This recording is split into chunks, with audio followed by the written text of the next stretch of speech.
Welcome, and thank you so much for stopping by the channel, my fellow fans of Clash of Clans from around the world. It is your host, Galadon, and yes, it's true, Galadon has set out on a quest to copy the professionals' attacks, and yes, a week or so ago, we showed you guys Tribe Gaming annihilating with E-Dragons. I copied their army, made maybe the mildest of adjustments, and set out in Legend League to see if we could pick up 3 stars and make it look as easy as Tribe did. Now this army is just about as straightforward as it gets. E-Dragons, balloons, a couple of baby dragons, freeze and rage, and a blimp. So if you want to copy this army, feel free to take it down, give it a try yourself.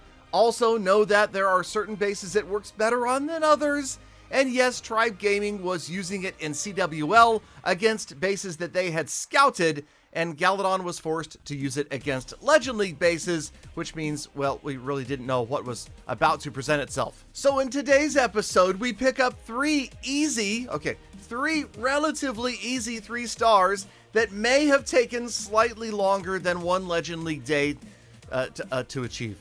So, all right, let me just give you some of the basics that I kind of picked up on as we tried these attacks. Yes, you do have to watch out for the air sweepers. You do have to make a plan to get that blimp to the town hall, and that means oftentimes you're using Blimp, and that is the warden's ability right at the beginning of the attack as the blimp is pathing through the electro dragons and the balloons. The balloons go down generally to pick up any seeking air mines, so you don't get a bunch of E-Dragons annihilated at the beginning. You only have 8 of them in this attack, and they are extremely crucial all the way down, as you can see here, to the end of the attack. We've got the E-Dragon still going. Luckily, somehow, the Archer Queen survived the entire attack, although she's really, to be honest, not needed right here. The E-Dragons, whatever else, we've got the Inferno Dragon from the Clan Castle, the Royal Champion, they get the job done. But okay, let's watch this second attack and be very careful about how we approach this.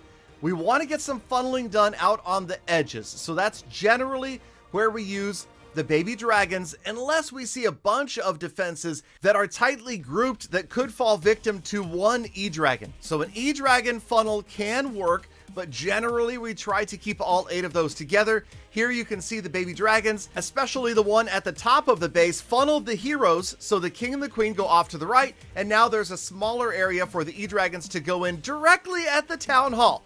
Here we just ignored all reason and decided, let's just make a mad rush. Neither of the sweepers were pointed this direction, which did help out. Of course, yes, we do have to worry about all sorts of damage from the town hall itself, but that's where we used the warden ability that time because the town hall was closer to the edge. Now, if you can recall the Tribe Gaming attacks, a lot of those guys were using what I would call late deployment heroes. They would wait and send in the heroes, or at least the Royal Champion, later on in the attack. I don't have quite the confidence to do that really late, so I try sending in the Royal Champion usually with the group of dragons, or maybe off to the side with the heroes. And yes, I have to admit that these attacks were extremely spammy. We just kind of rolled in, we just took a few seconds to look at the base, and I would say that for the most part, we had a lot of success. On the average, my Legend League attacks were in the 70+% range, but 3 stars were pretty rare, and you'll notice that none of these bases I'm tripling were even fully maxed out. These are bases that I found somewhere around 5,200 trophies. Not the hardest, but you'll notice that I also, at least I didn't include the 3 stars, and there were a few of bases that didn't have a monolith or spell towers. Believe it or not, there still are a few people at Town Hall 14 hanging out in Legend League, which makes no sense to me, but whatever. Okay, so let's move on, get this attack over with, and the next one is going to be the most absolutely clutch 3-star. It's crazy, and this is what we saw from Tribe, and that was you would get into maybe 70% damage, and it would look like maybe it's just not going to work out. The dragons are slowing down, there's not a lot of units left, but surprisingly, it just takes 1 or 2, you get the job done. Here it was the Archer Queen and Diggy.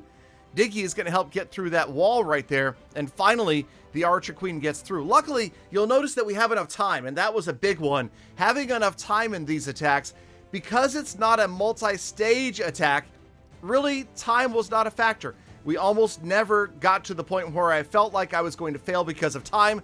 That was the closest, and yes, we did swag the Archer Queen's ability. Okay, so one more triple, and once again, take a look at the base, take a look at where the sweepers are, and where the town hall is, and notice that I'm going to angle in the blimp after the town hall, but not necessarily send the E-Dragons into that same area. This is also a tribe strategy to avoid the damage that the town hall is going to cause those E-Dragons once it goes down.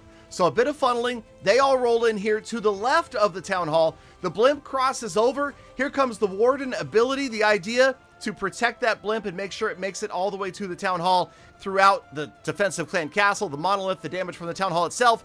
Everybody else rolls in, a couple of rage spells, freeze spells, and then a little bit more spell timing and placement. And somehow you just end up picking up a 3-star. I don't know. This is true spam. We're sitting here with a bunch of freezes trying to grab anything that looks evil. You know, we've got air defenses, Teslas, Eagle Artillery, Defending Queen. Obviously, those are all going to be main targets for the freeze spells. The monolith is gone. Up at the top, nice value right there on a couple different defenses. Also stalling the Eagle just a bit. But look, right here, you know, 70% damage. Do I have enough horsepower to get through the rest of this base? It's close, and we are somehow going to manage the 3-star, but during these passing seconds as this attack wraps up, I will tell you that although we had some fun, and it was nice to change the strategy, my go-to is still going to be Queen Charge Hybrid, but also I'm open to trying other attacks like this in Legend League, so you guys, your job down in the comments is to suggest other attacks. I'm hoping maybe you guys are asking for Electro Titans and not Lalo, because you've seen me Lalo. It ain't pretty, folks. Just telling you. Okay, now this attack wasn't that pretty either. Notice that the Archer Queen stalled way on the outside of this base, has a lot of defenses to get through, and I was thinking, all right, this doesn't look great because we've got multiple walls. Luckily, the Archer Queen still has her ability, and she's going to roll around here from the Dark Elixir storage to the Elixir storage and eventually get down and wipe out the, say it with me, that's right, the Multi-Farget Inferno. So now the clan castle seems far away, but again, look at the clock. We got plenty of time, no sweat. We know we've got this, and it is actually really nice to not have a multi-stage attack where you're panicking at the very last seconds. Here we had about 30 seconds remaining. Clan Castle was already damaged, and there you go. Three stars against respectable Town Hall 15s, and it only took me 3 days in Legend League. So yes, we are definitely trying something else, but hey, we did it. There you go. Thank you, Galafam. I hope you guys enjoy it. Maybe you'll be better at it than I am. Either way, you made it all the way to the end of the episode. That means you are the true hashtag Galafam. That's why I love thinking about it and appreciate every single one of you every single day. So get out there, make the best of the rest of your day, week, month, and year. Be kind to other people, animals, and the planet. And I hope to see you all back here again tomorrow for more full attacks.